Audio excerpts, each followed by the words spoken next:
Salam akal sehat. Kemarahan para pemimpin Iran akibat serangan Israel tidak bisa lagi ditutup-tutupi. Awalnya mereka mencoba mengecilkan akibat serangan Israel tersebut dengan menyebutnya sebagai kerusakan yang tidak berarti dan segera dapat diperbaiki. Namun, setelah data-data objektif dari satelit menunjukkan serangan Israel ternyata berhasil merusak target-target serangan di Iran, harga diri mereka mulai terusik. Iran tidak bisa menerima pandangan dunia yang kini melihatnya sebagai negara lemah karena tidak mampu mempertahankan diri dari serangan Israel. Fakta di lapangan memang menunjukkan tidak satu pun pesawat Israel yang rusak atau ditembak jatuh oleh sistem pertahanan udara Iran. Bahkan yang paling memalukan, tidak satu pun pesawat tempur Iran yang berani mengudara untuk menghadang serangan jet-jet Israel. Kali ini Angkatan Udara Iran memang layak untuk disebut sebagai ayam sayur. Harga diri yang terusik itu membuat para pemimpin Iran yang dikendalikan hawa nafsu dan kehilangan akal sehat mengambil keputusan nekat, yaitu mengancam akan kembali menyerang Israel dengan serangan mematikan. Ancaman ini ditanggapi oleh Amerika Serikat yang menyatakan tidak dapat lagi menahan Israel untuk membalas jika Iran kembali melakukan serangan. Itu artinya jika Iran kembali menyerang, maka Israel akan segera membalas dengan seluruh kekuatan yang dimilikinya. Jika itu benar terjadi, maka akan ada perang besar di Timur Tengah yang mungkin saja akan melibatkan senjata nuklir. Mari kita lihat konflik ini dalam konteks yang lebih luas untuk memahami apa yang sebenarnya terjadi. Permusuhan Iran dan Israel dimulai ketika Ayatollah Khomeini pada tahun 1979 berhasil melancarkan revolusi Islam untuk menggulingkan Shah Iran dan mengubah kerajaan Iran yang sekuler menjadi negara Islam. Keberhasilan revolusi Islam di Iran ini membuat Khomeini bertekad untuk menyebarkan semangat revolusi yang sama di seluruh dunia. Ia menganggap ada dua negara yang menjadi penghalang ambisinya, yaitu Israel yang disebutnya sebagai setan kecil dan Amerika Serikat yang disebutnya sebagai setan besar. Maka dengan bersumpah, Khomeini bertekad untuk menghancurkan keduanya. Jadi permusuhan Iran dan Israel ini murni didasarkan oleh panggilan religius dari Khomeini yang melihat Israel sebagai penghalang revolusi Islam di dunia. Dengan akal sehat kita tahu bahwa panggilan religius yang menghasilkan semangat kebencian sudah pasti tidak berasal dari Tuhan, tapi dari iblis. Dengan demikian, permusuhan Iran terhadap Israel sebenarnya muncul dari semangat revolusi Islam Iran yang diinspirasi oleh kuasa gelap alias iblis. Perlu diketahui, salah satu dampak penting dari revolusi Islam Iran ini adalah bangkitnya Islamisme di seluruh dunia. Apa itu Islamisme? Islamisme adalah pandangan bahwa nilai-nilai Islam harus diterapkan pada seluruh tata nilai yang ada di masyarakat, mulai dari politik, hukum, ekonomi, sosial, dan budaya, yang akhirnya akan berujung pada berkuasanya Islam di seluruh dunia. Islamisme adalah upaya sebagian Muslim untuk membangkitkan kembali globalisme Islam setelah kekhalifahan Islam terakhir dibubarkan pada tahun 1924. Di Indonesia kita bisa melihat gerakan Islamisme ini mulai terasa sejak tahun 1980-an yang indikasinya bisa kita lihat dari penggunaan hijab. Sebelum itu bahkan di sekolah-sekolah Islam, perempuan Muslim tidak mengenakan hijab. Tapi sekarang, penggunaan hijab bagi wanita Muslim sudah menjadi pandangan sehari-hari, nyaris di seluruh kota di Indonesia. Itulah bagian dari dampak Islamisme yang bangkit di seluruh dunia setelah revolusi Islam Iran. Kembali ke konflik Israel versus Iran. Tekad Iran untuk menghancurkan negara Israel tidak diwujudkannya sendirian. Iran menciptakan kelompok-kelompok proksi di sekitar Israel. Di Gaza dan di daerah Yudea Samaria atau tepi barat, Iran mendorong terbentuknya Hamas. Sementara di Lebanon, Iran membentuk Hizbullah. Kelompok-kelompok proksi ini dimaksudkan sebagai perpanjangan tangan Iran untuk menyerang dan menghancurkan Israel. Salah satu tujuan penting dari proksi-proksi ini adalah untuk mengawal Iran mewujudkan keinginannya memiliki senjata nuklir yang kelak akan digunakan untuk menghancurkan Israel.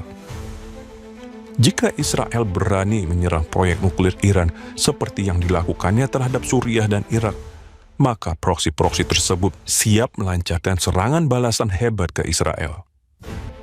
Akibatnya, kehadiran proksi-proksi ini membuat Israel seperti tidak bisa berkutik terhadap Iran yang terus menyerangnya secara tidak langsung melalui mereka.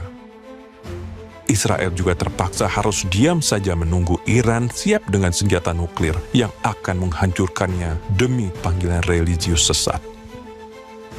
Pada tanggal 7 Oktober 2023, muncul sebuah tragedi yang akan membalikkan keadaan di Israel.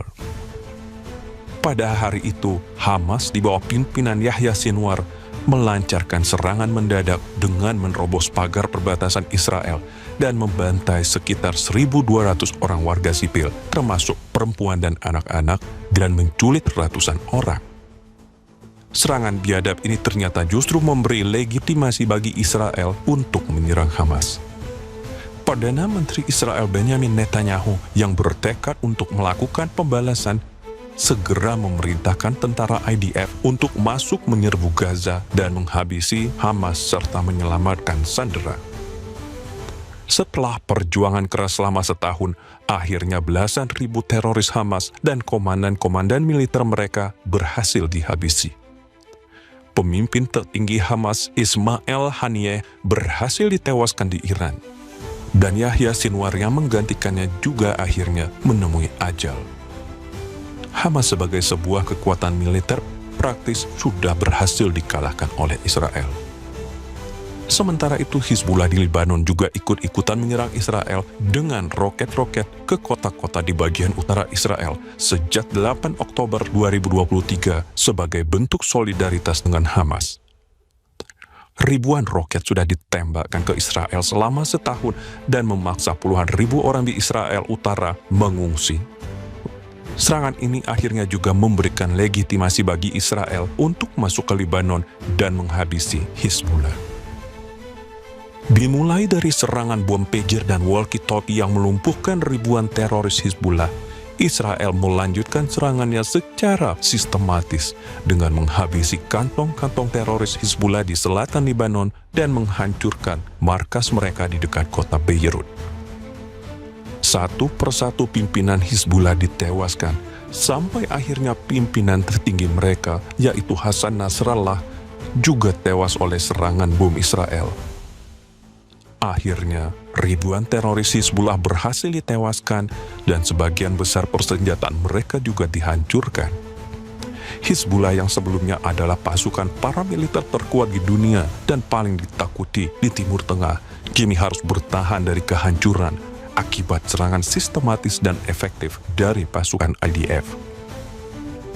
Kekalahan Hamas di Gaza dan kehancuran Hizbullah di Lebanon menjadi pukulan hebat bagi ambisi Iran untuk menghancurkan Israel.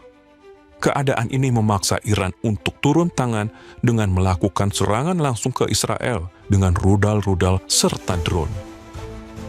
Konyolnya, serangan langsung dari Iran ini justru memberikan legitimasi bagi Israel untuk menyerang Iran. Suatu kesempatan langka yang sebenarnya sudah lama ditunggu oleh Israel. Pada tanggal 26 Oktober 2024, akhirnya Israel melakukan serangan udara besar-besaran yang mempermalukan Iran. Tidak tahan dipermalukan di hadapan dunia, Iran bertekad akan membalas Israel dengan serangan hebat. Mari kita melakukan kilas balik lagi. Sejak negara Republik Islam Iran berdiri pada tahun 1979, Ayatollah Khomeini, pemimpin Iran, bersumpah untuk menghancurkan Israel. Sejak saat itu, Iran membangun kekuatan militer, termasuk membangun proksi-proksi untuk suatu saat dapat menghancurkan Israel. Sumpah yang jahat tersebut sampai detik ini masih tetap berlaku dan belum dicabut. Tak ada manusia di dunia ini yang menyangka bahwa tragedi pembantaian 7 Oktober 2023 akan membalikkan keadaan. Hanya dalam waktu setahun lebih, Hamas berhasil dikalahkan dan Hizbullah berhasil dihancurkan. Itu adalah keajaiban Israel. Apakah ini suatu campur tangan Tuhan? Bisa jadi memang demikian. Tanggal 7 Oktober bukanlah tanggal yang acak. Di Gereja Katolik, tanggal 7 Oktober adalah hari bersejarah untuk memperingati kemenangan Perang Laut Lepanto yang terjadi pada tanggal 7 Oktober 1571 antara armada kekhalifahan Islam Turki dengan kapal-kapal laut kerajaan-kerajaan Katolik Eropa yang tergabung dalam armada Liga Suci. Pada hari itu armada Liga Suci yang jauh lebih lemah berhasil mengalahkan armada kekhalifahan Islam Turki yang saat itu adalah armada laut terkuat di dunia.